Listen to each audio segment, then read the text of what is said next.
welcome to my English voice. So today's lesson is about a strawberry farm. It's in our business category. So if you haven't done the worksheet yet, go away and do that and then come back and watch the answer key video afterwards. So the discussion question was about working for yourself, being your own boss. In the video he talks about the issues of trying to motivate yourself when you have your own business. I think that one of the big advantages of having your own business is that you can focus on the things you're passionate about. When I used to work in schools as an English language teacher, one thing that was frustrating sometimes was preparing students for exams when the exams didn't seem to actually improve the students' ability to communicate. So I really like being able to focus on communication here. Now I'm running my own business. One of the disadvantages, I think, of working by yourself and being your own boss is that it can be hard to separate like your life and your work, and to take time off and to take weekends, especially when you're passionate about something. You end up doing it a lot. And how do I motivate myself? I think that's a good question. I think connecting with other people, so definitely like connecting with you, having a community, it really motivates me. And for example, like I went down to Bangkok a few weeks ago and met with a group of female entrepreneurs in Bangkok, and that was great to hear all about their experiences of setting up their own businesses, and I found that really motivating. So what about you? Do you have your own business, or would you like to have your own businesses? And even if you don't have your own business, what do you think are the advantages and disadvantages of being your own boss? Write your comments in the box below. Okay, so what about the pronunciation?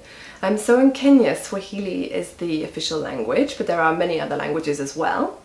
In Swahili there are only 5 vowel sounds, and in other varieties of English there's like over 20 vowel sounds in some varieties. So this means that some of the vowels might sound shorter. So for example, I think on the video he said like leave and live sounded the same. So leave would sound like live, would sound shorter. Consonant sounds, this is something else to think about when you're being clear. And they all sounded clear to me on the video. I don't know about you. You can leave your comments in the box below. And the third thing to think about with international English is sentence stress and making the most important words longer, louder and higher. I thought that the sounds were quite equal length. There was not like a big difference between long and short. And so if you're not used to this can be quite a lot of effort to understand, to get the main message.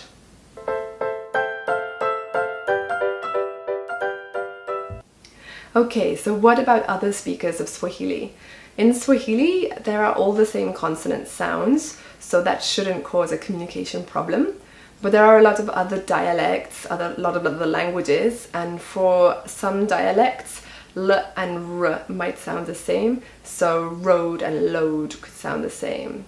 Also sometimes the H might be dropped, so heat, as in like hot, heat might sound like eat. So just be aware of this, and if you're having difficulty understanding somebody, try to make that switch in your mind.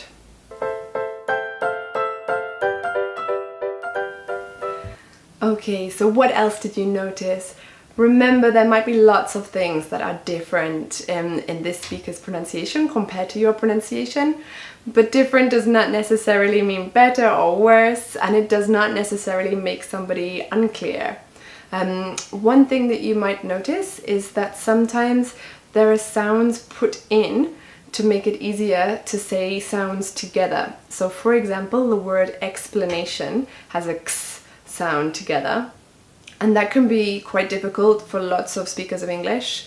And a speaker of Swahili might put in a sound, so like explanation. That would be the same for many Japanese speakers also. The research suggests that it is clearer if you put in a sound than if you delete a sound. So if you say explanation and delete the k, that's probably less clear than if you put in a sound and say explanation. And that's something that you might hear for other Swahili speakers. Other things that might be different are the vowel sounds. These are often different for different speakers of English. And the letter R could also sound different as well. But remember, the more that you listen to different accents, the easier it will become when you become familiar with those sounds.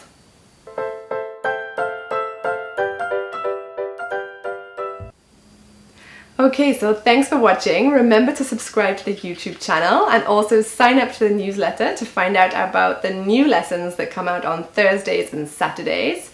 And most importantly, remember to share your English voice with my English voice.